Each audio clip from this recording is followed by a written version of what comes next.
예, 시청자 여러분 한 주 동안 잘 지내셨죠? 신유리입니다. 이해랍니다. 예, 요새 이제 보면은 귀뚜라미 소리가 들려요. 예. 정말 가을, 이제 가을이 서서히 오고 있는 것 같습니다. 아직은 덥지만 가을 되면은 사실 농촌의 일정도 굉장히 바빠지고요. 예. 그런데 정치는 항상 바쁘지만 요새 특히 좀 일들도 많고 상당히 급박하게 돌아가는 것 같습니다. 왜? 총선 때문에 그렇겠죠? 네, 예. 이제 한 7개월여 정도를 남겨놓고 있죠.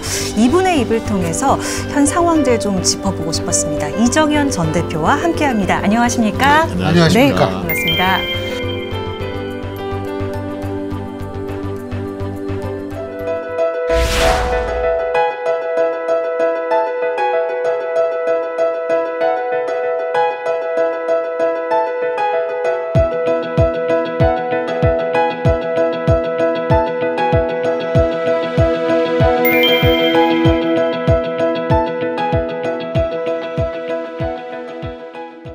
아유, 대표님 뭐 이번에도 총선 준비하실 텐데 호남 쪽으로 생각하고 계시는 거죠?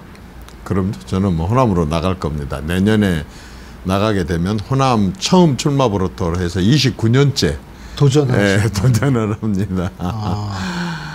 그런 부분에서 많은 정치인분들이 또 귀감을 얻고 또 그런 거죠. 왜냐하면 호남 출신의 그렇죠. 보수 그럼요. 대표시니까요. 상징이죠. 호남 네. 출신의 보수의 상징이시죠. 그렇죠. 근데 그런 것에도 큰 행복과 복이, 남이 누리지 못한 복이 있다는 거 아세요? 어떤 거요? 저는 정치하면서요, 공천 걱정을 해보지 않은 나라입니다. 그렇죠. 네. 근데 요새 보니까 일단 첫째 이정현 전 대표님도 대표 시절에 단식을 하셨는데 이재명 대표가 지금 단식을 하고 있어요. 어떻게 보세요, 일단은? 어쨌든 뭐 이 대표님이 어떤 형태로 하든 단식을 하는 그것은 야당 대표로서 어떻게 보면 참 분투하고 계시는 것인데, 이제 유감 좀 스러운 그런 것이 있다고 한다면 결국에 가서는 이제 목숨까지 걸고 하는 단식의 명분이죠. 저는 우선 제 경우를 얘기를 해 보자면, 저는 지금 다시 하라면 안 하겠습니다. 예. 우선은 단식이 아니어도 정치적으로 뜻을 관철시키고 국민들한테 알릴 수 있는 방법이 굉장히 다양하게 있습니다. 그런데 제가 그 단식을 마치고 나서 지금 와서 돌이켜 보면 이거 정말 이게 내가 마지막 쓸 수 있는 최상의 카드였느냐? 저는 아니었다고 생각합니다. 나는 지금 이재명 대표께서 어떤 명분, 무엇으로 하고 있든 제가 지금 권하고 싶은 것은 어쨌든 건강을 생각을 하시는 게 더 우선이다.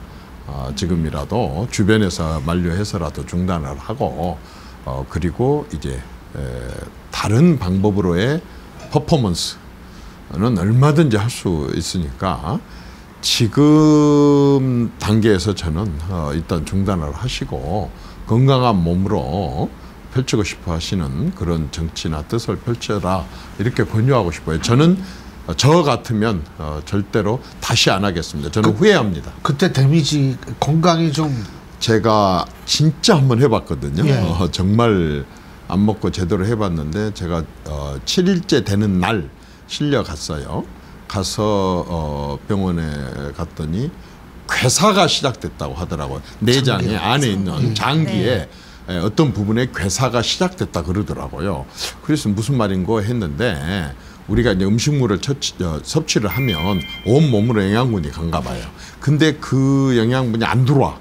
그렇게 되면은 이제 아주 그 시급한 곳부터 영양분이 간가 봐요. 그러니까 영양분이 공급되지 않는 부분의 장기들은 이제 점차 이렇게 괴사를 해 간다고 하더라고요. 근데 저는 막 시작됐다고 하더라고요. 그런데 어쨌든 이후 여하를 막론하고 목숨을 걸고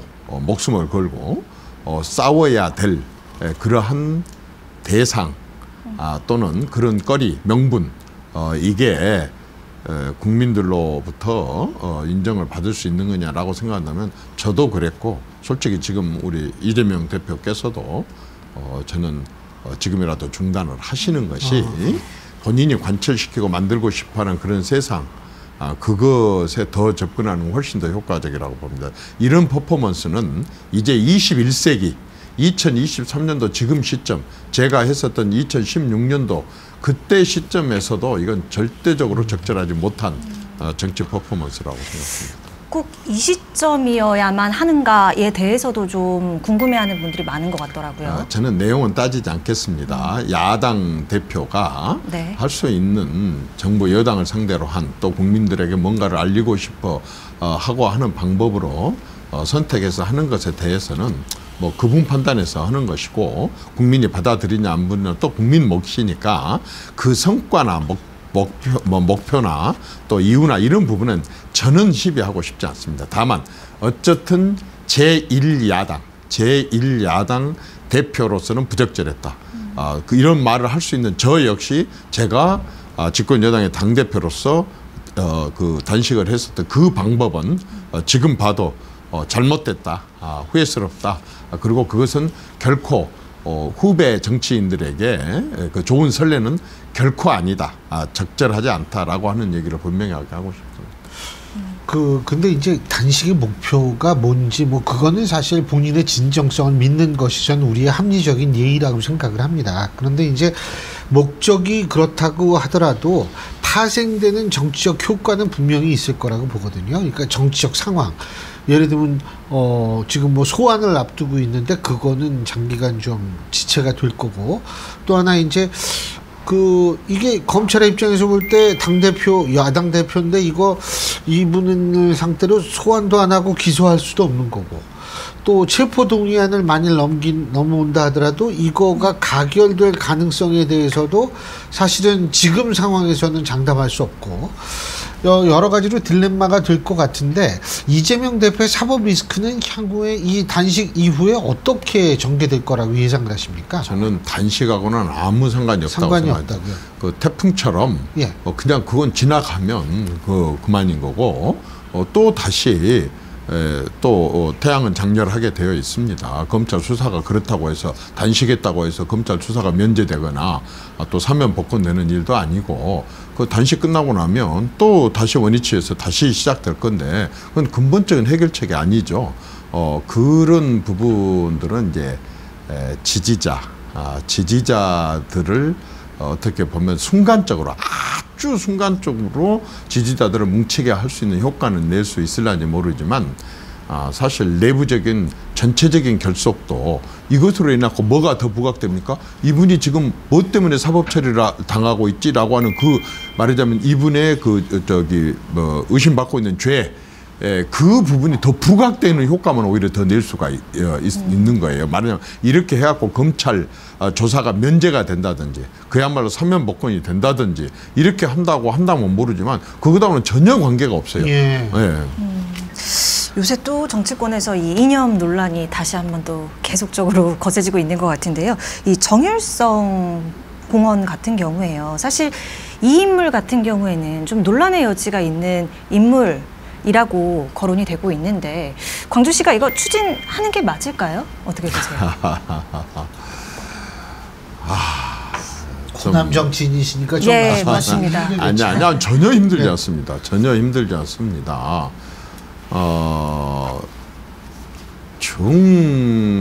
정율성에 대해서 광주시장이 음악성을 얘기를 했지만 저는 음악성에 대한 논란은 일반 국민들에게는 전혀 관심이 없다고 생각을 합니다.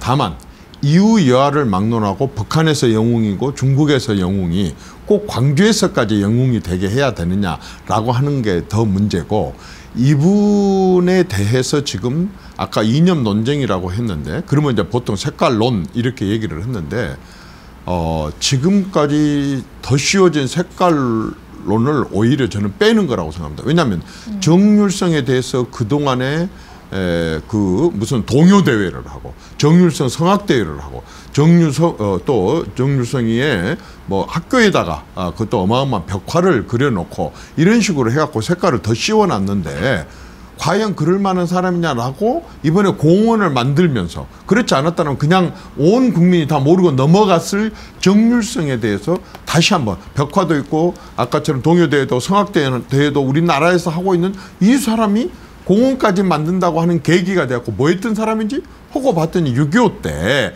인민군가를 지었다 그 말입니다. 6.25 때 인민군은 누굽니까? 지금 남한을 완전히 공산화시키기 위해서 적화 통일을 하겠다고 북한군이 쳐들어와 가지고 300만 명이 넘는 우리 말하자면 대한민국 국민들 남북 간에 우리 민족들이 많은 살상을 자아내게 하는데 그 적화 통일에 북한 인민군에게 사기를 진작시켜서 남한군을 가서 완전히 처부술하고 사기를 북두두는 노래를 만들어줬던 사람 아니겠습니까? 그러면 그때에 희생됐던 얼마나 많은 우리 영령들이 있으시고 또 그 유족들이 있고 그 가족들이 있으며 정말 그 전쟁 6.25로 인해 가지고 얼마나 많은 국민들이 피해를 봤습니까? 그런데 그 인민군의 사기를 진작시킨 노래를 지었다고 해서 북한에서 영웅 대접 받은 사람이 그런 노래를 해갖고 남한군을 이렇게 많은 양민들을 많이 학살을 하고 또 이렇게 대한민국 모든 국토를 갖다가 초토화를 시켰었던 이 인민군의 사기 진작 노래를 지어서 부르게 했었던 이 사람을 광주에서 또 영웅 대접을 해야 된다? 저는 이해할 수 없습니다. 그리고 그러한 부분들이 국민 세금으로 이렇게 한다? 이런 식으로 한다고 그러냐면요. 말하자면 그런 식으로 세금을 다른 데도 우리가 지금 몰라서 그렇지 이건 드러나고 들켜서 그렇지 들키지 않는 곳에서 또 그런 세금이 쓰여져 있는지 살펴볼 그런 계기를 오히려 촉발을 시켰다고 생각합니다. 저는 이게 왜 광주 사람들이 이거 가지고 문제 제기를 하면은 화를 낼 일입니까? 천만에 저는 제 주변에서 그것 때문에 문제 제기하고 화낸 광주 전남 사람들 한 사람도 보지 않았습니다. 광주가 진보입니까? 광주 사람들이 좌파입니까? 광주 사람들은 진보도 좌파도 보수도 아닙니다. 그냥 대한민국 국민인 거예요. 대한민국을 없애버리려고 하고 대한민국을 공산화시키려고 그러고 대한민국 국민을 죽이려고 하는 사람들에 대해서 광주 사람들도 원수로 생각합니다. 적으로 생각합니다. 이건 광주 사람들로 연계시키면 안 됩니다. 이 일을 추진하려고 하는 사람들이 문제인 것이지 이건 광주가 아닙니다. 왜 광주 사람들이 정율성에 대해서 이것에 대해서 문제 제기한다 그래갖고 그게 화를 냅니까? 저는 화낸 사람 한 명도 못 봤습니다. 근데 강기정 시장의 주장은 이제 중국인 관광객들을 좀 의식해가지고 그런 게 필요하다 이런 입장 아니었나요? 언제부터 그렇게 돈을 좋아했습니까? 언제부터 그렇게 중국 관광객들을 좋아했습니까? 그 사람이 중국에 가서 영웅 대접을 받으면 되는 것이지 아까처럼 대한민국을 공산화시키려고 그러고 대한민국을 적화 통일시키려고 그러고 지금 같은 북한으로 만들지 못한 것을 한으로 생각해서 그런 영웅을 광주에서 다시 축해 세우고 그런 사람들을 이제 공원까지 국민 혈세를 가져다가 공원까지 만들어서 부추긴다 그 말입니까? 저는 광주 사람들 중에서 이것에 동의하는 사람을 지금까지는 못 만나봤습니다. 예.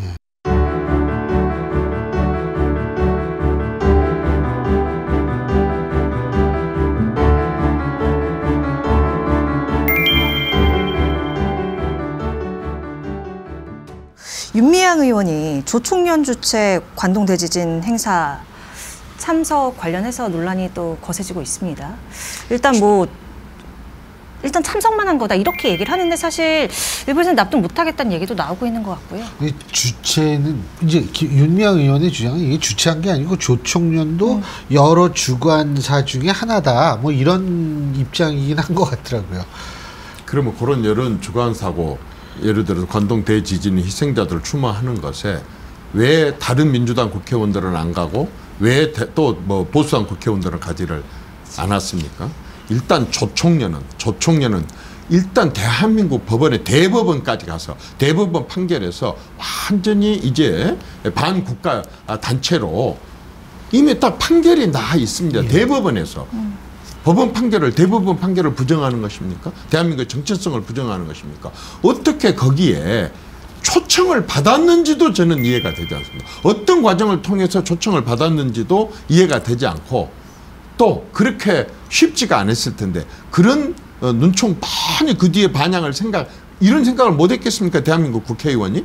그런 반향까지도 다 감안을 하고 가는 데는 그만큼 또 다른 뭔가의 의도가 있고 그런 부분이 있지 않겠습니까? 저는 반국가 단체가 주최하는 또는 주관하는 또는 참여하는 그런 단체에 이렇게 당당하게 갔다 온 국회의원에 대해서 참 정말 유감스럽게 생각합니다. 근데 그 입장을 조금 있으면 저희가 들어봐야겠지만 윤미향 의원식에 일단은 그 일본에 가서 일본까지는 이제 자비로 비행기표 사서 갔겠지만 일본에 가서 만일 우리나라 그 현지 대사관의 의전의 일부를 받고서 조총련이 포함된 행사에 갔다면 그거는 또 어떻게 저는 이제 그 부분에 대해서는 제가 정확한 내용을 모르기 때문에 쉽사리 그렇게 제가 언급하기는 좀 뭐합니다. 왜냐하면 일단 국회의원, 국민의 대표인 국회의원이 오게 되면 외국의 대사관에서 신병부터 시작해서 여러 가지에 대해서 상당하게 신경을 쓰고 이렇게 하는 것은 사실입니다. 그런데 이분이 이제 내가 조총련 행사에 간다고 그걸 밝혔는지 밝히지는 않았는지 잘 모르겠어요. 그러니까 그 과정을 내가 잘은 모릅니다. 그러나 그런 세세한 게 중요한 게 아니라 대한민국 국회의원 자격으로 대법원까지 그렇게 그 반국가 단체로 판결을 내린 그런 단체에 굳이 그렇게 혼자 빡빡 우겨서 가는 그런 시도 그런 것 자체가 저는 정말 그 자체도 뭔가를 알리기 위한 뭔가를 보여주기 위한 퍼포먼스라고 생각합니다. 그러니까 의도를 우리가 추론할 수는 없지만 하여간 뭔가 의도가 있을 가능성이 있다 이 말씀이시네요. 아니 엄연히 그 반향을 생각할 수 있잖아요. 지금 이런 걸 즐기고 있는지도 몰라요.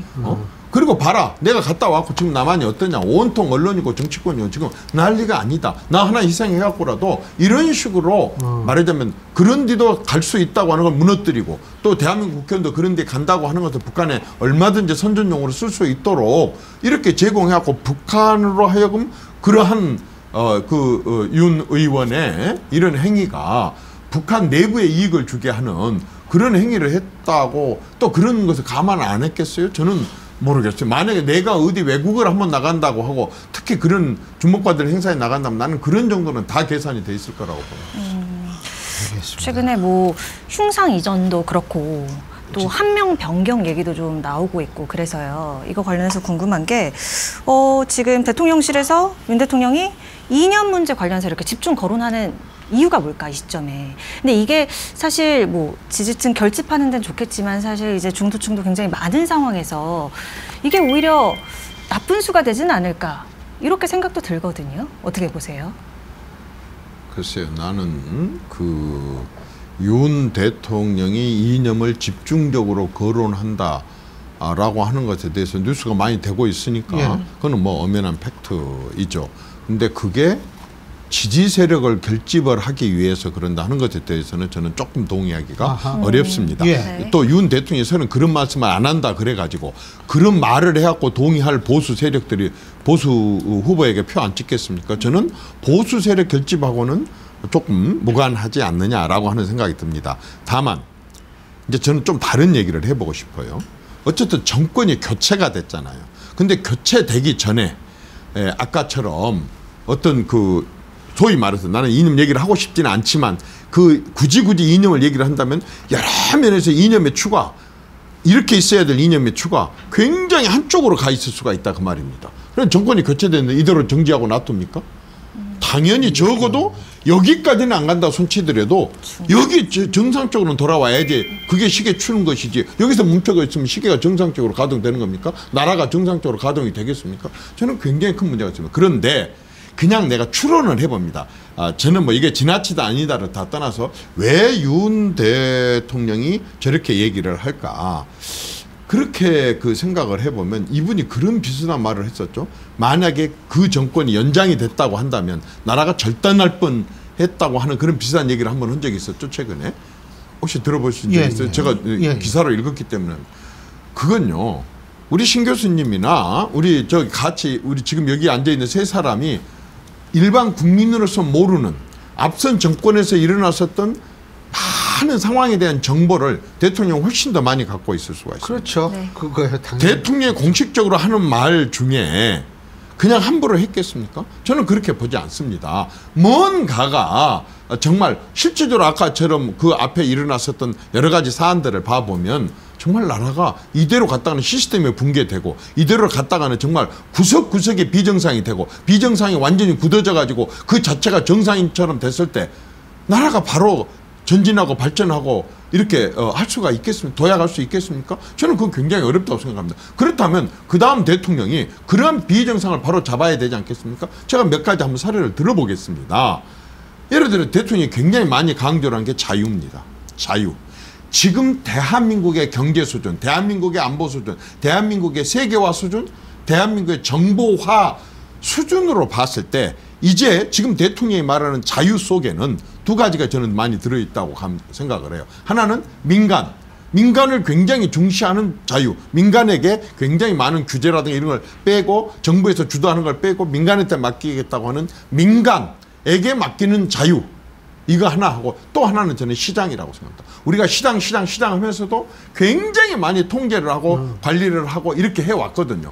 그런데 지금 윤 대통령이 봤을 때 지금 대한민국 국민 수준, 대한민국의 기업 수준, 대한민국의 청년들의 수준은 이제는 정부가 꽉 움켜쥐고 통제를 하는 게 아니라 얼마만큼 많은 민간에게 맡기느냐, 얼마나 많이 시장에 맡기고 경쟁에 맡기느냐에 따라서 대한민국을 훨씬 더 크게 도약할 수 있다는 확신을 가진 거예요. 그런데 만약의 경우에 이게 공산은 아니지만 공산은 아니지만 또 전체주의라고까지는 할 수는 없지만은 많은 것을 정부가 움켜쥐고 국가 재정도 있는 대로 키우고 국가 말하자면 정부 기관도 공무원도 있는 대로 늘리고 이런 식으로 해서 전부 거머쥐고 하나부터 열까지를 다 간섭하려고 하는 앞선 정권처럼 이런 식으로 방치를 됐을 때에 많이 지금 대한민국이 도약할 기회가 있는데 이걸 그대로 방치해 둡니까?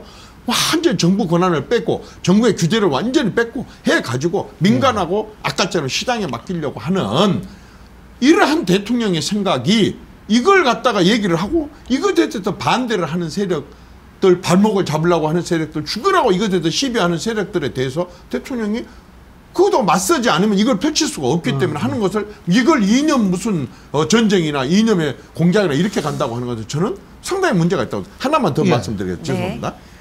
저는요 대통령이 이렇게 얘기를 합니다. 자, 반국가 세력들을 용납하지 않겠다. 반국가 세력도 용납하지. 그러면 반대로 그것에 대해 시비한 사람들은 반국가 세력도 용납을 하자입니까?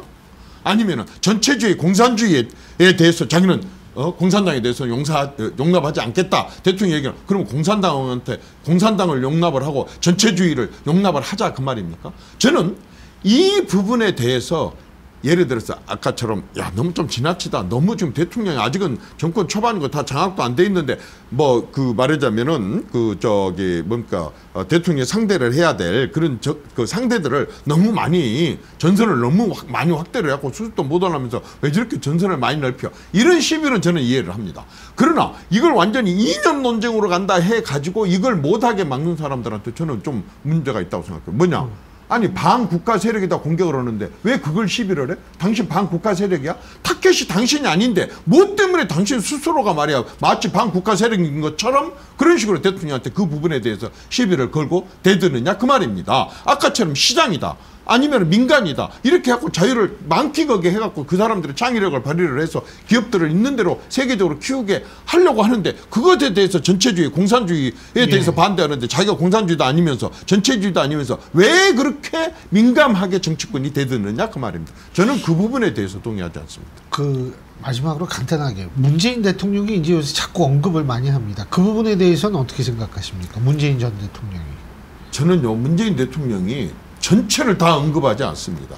지금 이런 이념 부분에 대해서 하면은 아주 그냥 불을 댄 듯이 그냥 말씀을 많이 하시더라고요. 뭐 전직 대통령이고 국정 경험을 많이 했고 그분도 한때는 나라를 살아간다고 했었으니까 뭐 말씀을 하실 수는 있다고 봅니다. 네. 그런데 굳이 그렇게 이념 문제를 가지고 하는 것은 내가 이념을 이쪽으로 많이 좌쪽으로 끌어들여놨는데 왜 이걸 원위시키려고 그래? 그걸 못 견디고 저는 얘기를 하는 거 아닌가 싶어요. 그런데 그 부분을 그분은 그분대로 뭐 좌합적으로 가져가는 거 옳다고 생각을 하는지 모르겠지만 지금 집권자는 지금 국정 운영의 총 책임자는 윤석열이고 윤석열이는 나는 그런 식으로 국가 예산을 그런 식으로 함부로 쓰고 국가 R&D를 그렇게 갖다 뿌려대 쓰고 나는 이런 거 용납할 수 없어. 이런 걸 정상화 시킬 거야. 시스템을 바로 나는 원위치 시킬 거야. 그리고 말하자면 공산이나 전체주의로 가는 것 반국가 세력 나는 용납하지 않을 거야. 그 지금 책임은 누구한테 와 있냐면 윤석열한테 와 있고 문 대통령이 뭐라고 하든 말든 윤 대통령은 지금 자기 위치에서 자기가 옳다고 하는 것을 저는 해야 된다고 생각합니다. 알겠습니다. 뭐 하여간 지금 여러 가지로 좀 의견도 많이 갈리고 뭐 이러는데 지금 이정현 대표님의 이런 말씀 좀 굉장히 귀담아 들어야 될 거라고 생각하시고요. 네. 또 그냥 이정현 대표님이 아니고 이 호남에서의 보수의 하나의 가장 대표적인 정치인 상징으로서의 이정현 대표님 말씀이니까 잘 좀 기울여야 될 거라는 생각이 듭니다. 오늘 말씀 여기까지 듣겠습니다. 고맙습니다. 이제 슬슬 시기가 가을로 다가가는 것은 분명한 것 같습니다. 환절기 모쪼록 여러분 건강 조심하시기 바라겠습니다. 네, 저희는 다음 이 시간에 인사드리겠습니다. 함께해 주신 여러분 고맙습니다. 고맙습니다.